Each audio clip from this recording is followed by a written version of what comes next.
it has to be one of the two supports. Like the Tusk can just snowball, wait out your battery assault. Once the cogs are done, get out. So it's actually going to be C-Deck that's going to apply most of the pressure here. And they can do this because Shiki's had such a good time mid that even if this gank fails, he's still 1k in net worth ahead of the Storm Spirit. So he's got time to maneuver around it. They're almost certainly going to kill YJ here. Yeah, leading with the Fissure. The burst damage is certainly there. Lets loose the call down, but not even that does a whole lot of damage. And I.M.O, we're really centered up on this middle lane. That's a full Oblivion staff completed for the Queen of Pain. CTY is just finished his Soul Ring right now, so he's nowhere near the Queen of Pain in farm. Especially when she picks up the highest, he was the highest net worth value hero on the enemy team. So the Queen of Pain has jumped up to a pretty decent lead. CTY is keeping up though in levels, which is important for a Storm, but when it comes to farm, if he decides to go for the Bloodstone route, he's going to struggle really hard. And aggressive looks like... Oh, dear. Oh, he actually even steals the rune. CTY is going to be depressed over that one. Yeah, he just wanted to use his full battle. Aggressiv's now going to make the jump on Alanim. Immediately, there goes the mirror images. Now the hook shot actually managed to snag Q. That should be a free kill. C-Deck are mounting a response within our Ember Spirit, but there's just too many heroes grouped up from I.M.O. So C-Deck, I feel we're playing very confidently against I.M.O. Like they got that pick off in bottom lane. The laning phase in general just seems to be going really well for them. But they maybe just stumbled a bit too aggressively. Too aggressively. That was not intended. Memes, but I think that if you're C-Deck, you're still doing okay. Like the only people that you know that they can kill for sure are the Lina and the Earthshaker. Right? Oh yeah. Like your cores are so unopposed to this game. That's kind of the problem with I.M.O.'s lineup is that C-Deck have so much mobility, and this Ember Spirit pick actually works out really well because you can dodge pretty much everything. The only thing that you're really going to struggle with is if the Storm decides to go for an Orchid, which he won't because he's already just so far behind the Queen of Pain, right? Queen of Pain jumping in, trying to fight against Shiki. Has to ball lightning away. Will dodge this Shadow Strike. So at least forces something there. But yeah, 100% no Orchid simply because he's too far behind. So yeah, he would never get there in time for it to actually matter because the Ember can then just go for a Manta style. Yeah. Once he sees that you go for it, you're not gonna not have your Oblivion stuff on you. It just adds so much damage. So he sees you going for that. He knows that there's no other hero on the map that can pressure him, so you can get that at a reasonable time, and then your Storm is pretty much useless, because then Queen of Pain can tech to a different item.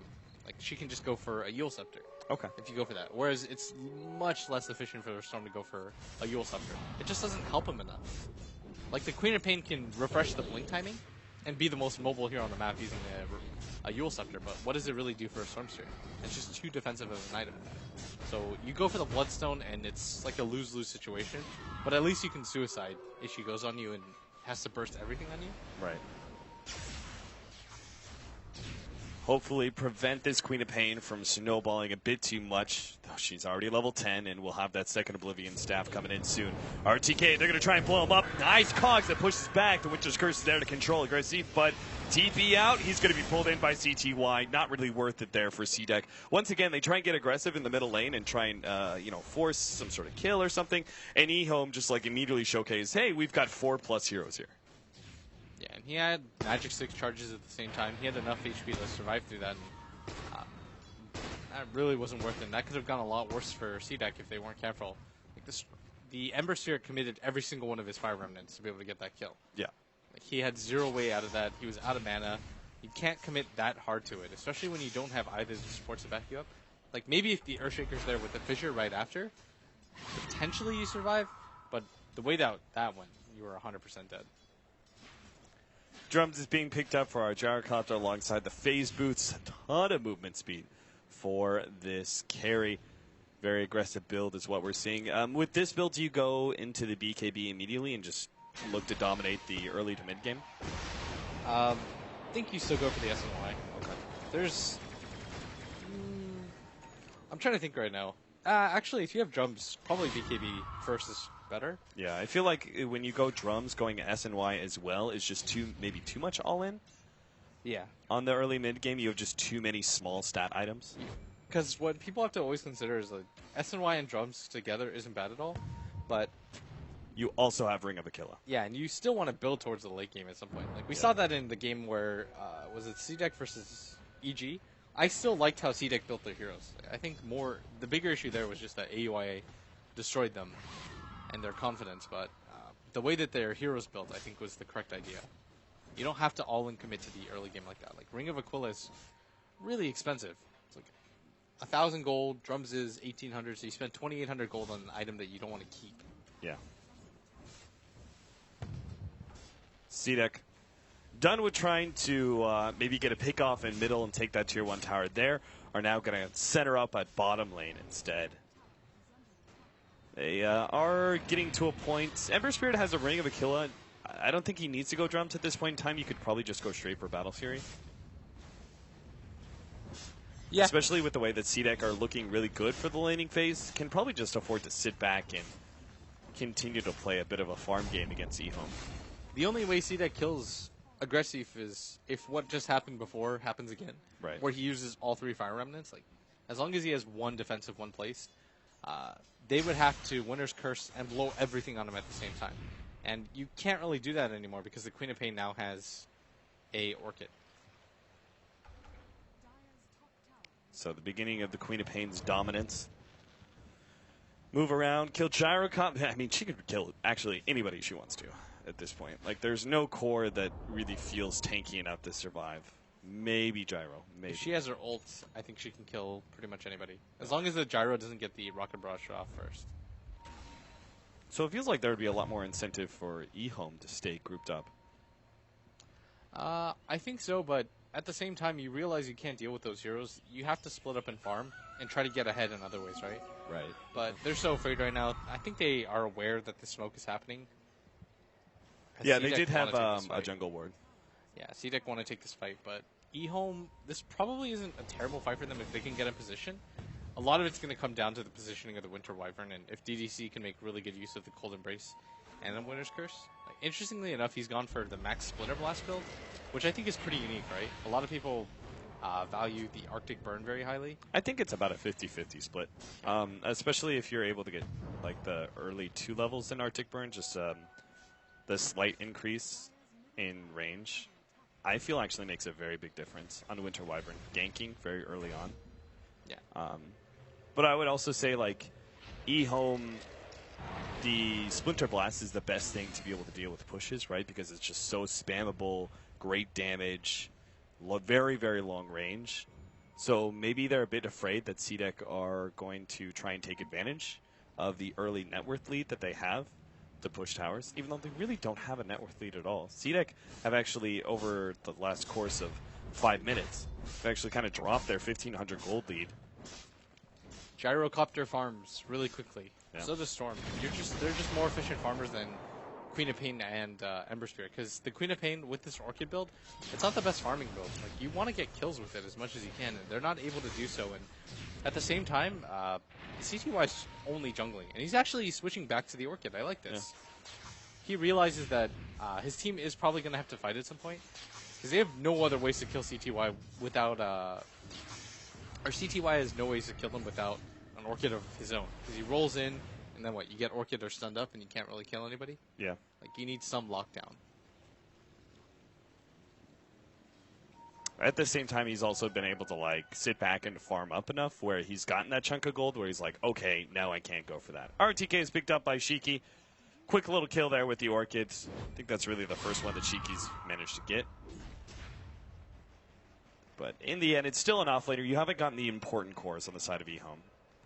And YJ is actually about to finish up his BKB. So between the Orchid completing for the Storm Spirit, BKB on the Gyrocopter, and then this maxed out Splinter Blast build, I'm not sure C-Deck can actually force any fight. Like, if they do, it's got to be early. It seems, again, just especially with their sit-back, farm-up Battle Fury build on the Ember Spirit and not going for the drums, it just seems like C-Deck really want to play for more of a later mid-game.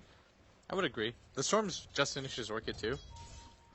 And he's actually got a lot of farm now, and he's kind of almost caught up to the Queen of Pain. Like, he's 1k behind, but it's not too big of a difference, because if a Storm initiates on the Queen of Pain, you're guaranteed to kill. Whereas the reverse is true as well, but it's so much much less easier. so. Much less so, right? The Storm can blow his combo faster than you can respond and kill you. Like, because he can jump on you and disable you to start with, right? Like, That's this is what I'm worried biggest about right part. now. Like, he's going to find CT or Shiki here, and Ooh. oh, man, that might have given a kill.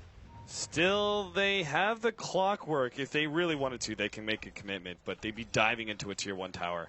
That was his moment. He was going to go Yeah. on that before anybody, because he's like, there's no way that C-Deck know that I have the invis here. And C-Deck don't have any river wards, so they would have been playing blind there. Shiki didn't even do that blink, you know, he wasn't even trying to save it. He was just like, oh, I'm going to blink here to farm, just to get 1 or 2 extra CS, and he had no idea. 3-6 right now, 20 minutes in. We're having quite a slow, passive game at hand. Neither team really finding an opening. Neither team really has a whole lot of pressure, I think, on them to try and make something happen. Like, CDEC had maybe an early advantage that they could have utilized to push down towers, but at the same time, they decided instead to go ahead, sit back, farm more, get the Ember Spirit where he's got Battle Fury and can start getting the Daedalus build coming up. I.M.O obviously have some very great late game heroes, and they also kind of were behind in the laning phase.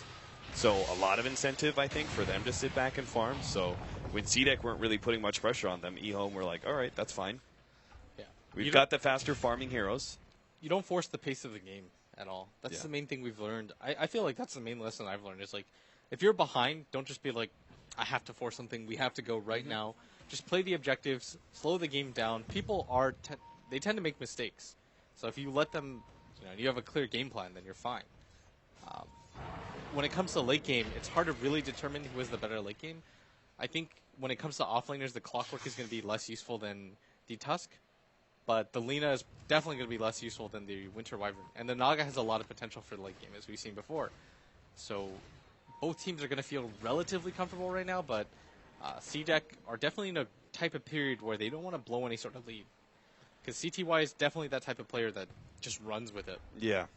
At which point, like game plan wise, what is your critical mass for either team? Like, if we never just see an opening, this continues for the next 20 minutes, and every team just sit backs, and, farms, etc., what for you is really your critical mass for I.M.O and for CDEC? At what point do they have certain items they should go force the fight? BKB on Queen of Pain, Battle Fury, Manta maybe on the side of the Ember Spirit. Okay. It's going to sound really weird, and I know everybody will disagree with me, but I actually think that the Ember Spirit should just get something defensive like Yule's. I think all-in committing for the Battle Fury doesn't do a lot. Like, I.M.O have the most AoE lineup of AoE lineups. You've got a Gyrocopter, a Storm Spirit, a Winter Wyvern. Like, your Manta's not going to help you that much. Same with the Splitter Blast. You disagree with the Battle Fury first on Ember Spirit? No, I agree with it, but I think second item, going for something like a Manta style is too big of a commitment, and it's not going to give you enough. Okay. 3-man smoke up. CDEC are going to find CTY. They'll chain stun him down. Very nicely played. And they're not afraid to pop all the ultimates for it. Walrus Punch, Echo Slam, and a Laguna Blade, all for that little poor Storm Spirit. But then again, we haven't really seen any kills in the last few minutes, so why not pop all the ultimates to ensure a pickoff? I don't feel bad for him. Storm Pickers deserve this. His Tier 1 towers dropping a little bit low. Aggressive brings his double damage rune to the 4. They pop the glyph now, and he jumps away to his remnant. Just a bit too risky for him.